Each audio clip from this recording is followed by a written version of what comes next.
வணக்கம் நண்பர்களே. தமிழக அரசியலில் முக்கியமான டாப்பிக்கை நம்ம பார்க்க போகிறோம். முதல் டாபிக், பிரதமர் மோடி அவர்கள் 3 நாள் பயணமாக நம்ம தமிழகத்துக்கு வருகை தந்திருக்காரு. நேற்று சென்னையில் நடந்த கேலோ இந்தியா கேம்ஸ் உடைய தொடக்க விழாவில் கலந்துக்கிட்டாரு அப்படிங்கிறது எல்லாருக்கும் தெரியும். இன்னைக்கு திருச்சி ஸ்ரீரங்கத்தில் ரங்கநாதரை தரிசனம் பண்ணியிருக்காரு.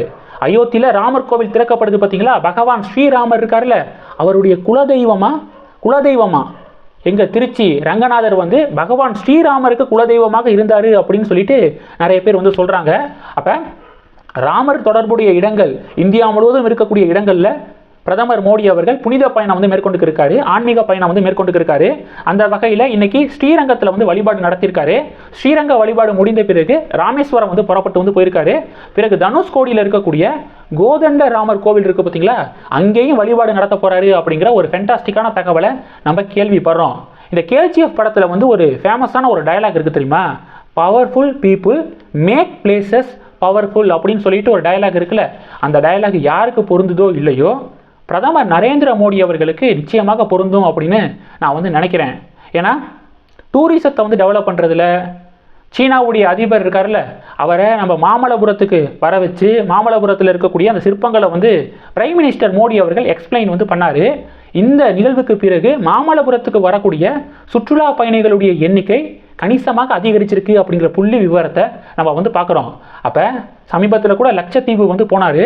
லட்சத்தீவுக்கு போய் அங்கே சில புகைப்படங்களை எடுத்து சமூக வலைதளத்தில் வெளியிட்டார். அந்த படங்கள் வெளியான பிறகு லட்சத்தீவுக்கான மவுசு இப்போ மிகப்பெரிய அளவில் அதிகரிச்சிருக்கு அப்படிங்கிறத நம்ம பார்க்குறோம். அப்போ அந்த அளவுக்கு பெரிய இன்ஃப்ளூயன்ஸ் இருக்கக்கூடிய ஒரு மனிதர் உலகத்தில் நரேந்திர மோடி அவர்களை சொல்லலாம்.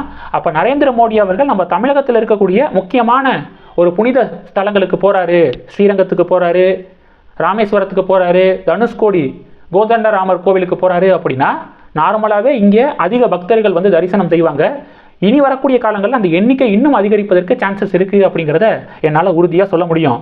இப்போ தமிழக அரசியலில் என்ன பெரிய டிபேட்டு அப்படின்னா, கேலோ இந்தியா கேம்ஸ் நடந்துச்சு பார்த்தீங்களா, தமிழ்தாய் வாழ்த்து பாடல் இசைக்கப்பட்டுச்சு. இந்த தமிழ்தாய் வாழ்த்து பாடல் பின்னணியில் தான் பெரிய டிபேட்டு நடக்குது. ஃபஸ்ட்டு பாஜகவினர் என்ன குற்றச்சாட்டை முன்வைக்கிறாங்கன்னா, இப்போ தான் முன்னாடி திருச்சியில் பிரைம் மினிஸ்டர் மோடி அவர்கள் திருச்சி வந்திருந்தார்ல, ஏர்போர்ட்டில் ஒரு புதிய முனையத்தை திறந்து வைப்பதற்காக திருச்சி வந்திருந்தார் பார்த்தீங்களா, அப்போ இதே மாதிரி தமிழ்தாய் வாழ்த்து பாடல் இசைக்கப்படும் போது நம்ம தமிழக முதலமைச்சர் ஸ்டாலின் அவர்கள் அட்டென்ஷனில் நிற்காம அவருடைய 2 கைகளை பின்னாடி கட்டிட்டு நின்னாரு. ஸோ அது கரெக்டான ப்ரொசீஜர் இல்லை அப்படின்னு சொல்லிட்டு பாஜகவினர் விமர்சனங்களை முன் வச்சாங்க.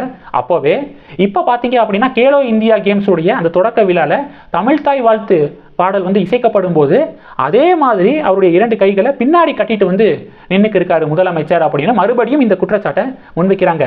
இப்போ தமிழக பாஜகவுடைய மாநில தலைவர் என்ன குறிப்பிட்டிருக்காரு அப்படின்னா, 2021ஆம் வருடம் திமுக அரசாங்கம் தமிழ்தாய் வாழ்த்து பாடல் இருக்கு பார்த்தீங்களா, இதனை மாநில பாடலாக அறிவிச்சாங்க.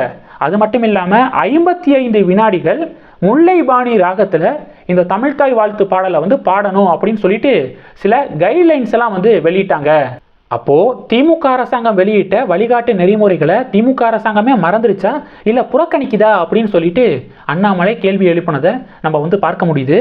அடுத்து என்ன சொல்லியிருக்காரு அப்படின்னா, 55 வினாடிகள் பாட வேண்டிய தமிழ்தாய் வாழ்த்த 90 வினாடிகள் பாடப்பட்டது மட்டும் இல்லாமல் மேற்கத்திய இசை வடிவில் நம்ம தமிழ்தாய் வாழ்த்து பாடல் பாடப்பட்டிருக்கு.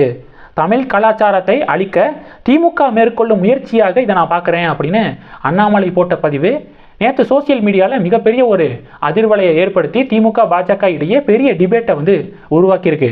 இது ஒரு விஷயம். 2வது பஞ்சாயத்து என்ன அப்படின்னா, மேடையில் கேலோ இந்தியா கேம்ஸ் தொடக்க விழாவில் அந்த மேடையில் பல முக்கியமான நபர்கள் கலந்துக்கிட்டாங்க. மத்திய விளையாட்டுத்துறை அமைச்சர் அனுராக் தாக்கூர் அவர்கள் பேசும்போது ஒரு விஷயத்தை சுட்டி காட்டியிருக்காரு. இப்போ அது டாக் ஆஃப் த டவுனாக மாறி இருக்கு. என்ன சுட்டி காட்டியிருக்காரு அப்படின்னா, ஒரு 10 வருஷத்துக்கு முன்னாடி தலைப்பு செய்திகளில் பத்திரிகைகளில் வரக்கூடிய தலைப்பு செய்திகளில் விளையாட்டுத்துறையில் நடந்த ஊழல்களை பற்றிய செய்திகள் தான் தலைப்பு செய்தியாக வரும். ஆனால் இப்போ 10 வருடத்துக்கு பிறகு பார்த்தீங்க அப்படின்னா நம்ம இந்திய வீரர் வீராங்கனைகள் முக்கியமான காம்படிஷன் கேம்ஸில் எவ்வளவு பதக்கங்களை வாங்கி குவிக்கிறாங்க அப்படின்னு சொல்லிட்டு ஒரு அற்புதமான செய்திகள் வருது 10 வருஷத்துக்கு பிறகு. இதே 10 வருஷத்துக்கு முன்னாடி ஊழல்கள் விளையாட்டுத்துறையில் நடந்த ஊழல்களை பற்றிய செய்திகள் வரும் அப்படின்னு அனுராக் தாக்கூர் அவர்கள் பேசியிருக்காரு. இந்த 10 வருஷத்துக்கு முன்னாடி அப்படின்னு குறிப்பிட்டார் பார்த்தீங்களா, இந்த 10 வருஷத்துக்கு முன்னாடி யாருடைய ஆட்சி இருந்துச்சு, திமுக காங்கிரஸுடைய கூட்டணி ஆட்சி நடந்துச்சு. அப்போ திமுக காங்கிரஸுடைய கூட்டணி ஆட்சியில் பத்திரிகை எடுத்து பார்த்தாலே விளையாட்டுத்துறையில் நடந்த ஊழல்களை பற்றிய செய்திகள் தான் தலைப்பு செய்தியாக வரும் அப்படின்னு மறைமுகமாக திமுக அரசாங்கம் முன்னாடியே ஸ்டாலின் அவர்கள் முன்னிலையிலே மத்திய விளையாட்டுத்துறை அமைச்சர் அனுராக் தாக்கூர் அவர்கள் பேசியிருக்காரு பாருங்கப்பா அப்படின்னு சொல்லிட்டு இப்போ பாஜகவினர் சோசியல் மீடியாவில் வைரலாக அந்த வீடியோவை ஷேர் பண்ணுறாங்க. திமுகவினர் என்ன சொல்கிறாங்க அப்படின்னா, அரசு நிகழ்ச்சியில் அரசியல் பேசக்கூடாது, ஆனால் மத்திய விளையாட்டுத்துறை அமைச்சர் அரசியல் பேசியிருக்காரு அப்படின்னு சொல்லிட்டு திமுகவினர் பதிவுகள் போட, இது அரசியல் கிடையாது, உண்மைதானே 2010 காமன்வெல்த் கேம்ஸ் ஸ்கேம் நடந்துச்சுல, அதை தான் சுட்டி காட்டியிருக்காரு. உண்மையை நடந்த விஷயத்த சொல்லதானே முடியும், மறைக்கவா முடியும் அப்படின்னு சொல்லிட்டு பாஜக பதிவுகள் போடுறாங்க. இப்போ இந்த டாப்பிக்கும் டாக் ஆஃப் த டவுனாக இருக்குது. பிரைம் மினிஸ்டர் மோடி அவர்களுடைய தமிழக வருகை இருக்குது பார்த்தீங்களா, அதனையொட்டி டிஎன் வித் மோடி அப்படிங்கிற ஹேஷ்டேக்கு கடந்த 2 நாட்களாக தேசிய அளவில் இந்திய அளவில் ட்ரெண்டிங்கில் இருக்குது அப்படிங்கிறதை நம்ம பார்க்குறோம். இந்த டாபிக்ஸ் எல்லாத்தையும் பற்றி உங்களுடைய பார்வைகளை மறக்காமல் கமெண்ட் பண்ணுங்கள். இந்த வீடியோ பிடிச்சிருந்துச்சுன்னா லைக் பண்ணுங்கள், ஷேர் பண்ணுங்கள், மறக்காமல் நம்ம சேனலை சப்ஸ்கிரைப் பண்ணுங்கள். மேலும் நம்ம சேனலுக்கு சப்போர்ட் பண்ணணும் அப்படின்னு ஆசைப்பட்டீங்கன்னா நான் பேசக்கூடிய வீடியோக்கு கீழே நன்றி அப்படிங்கிற ஆப்ஷன் இருக்குது, அதை கிளிக் பண்ணி உங்களால் முடிந்த தொகையை சேனல் வளர்ச்சிக்காக கொடுத்து உதவி செய்யலாம். இல்லை ஜாயின் பட்டனை கிளிக் பண்ணி நம்ம சேனலுக்கு மெம்பராக ஆகலாம். நன்றி. ஜெய் ஹிந்த்.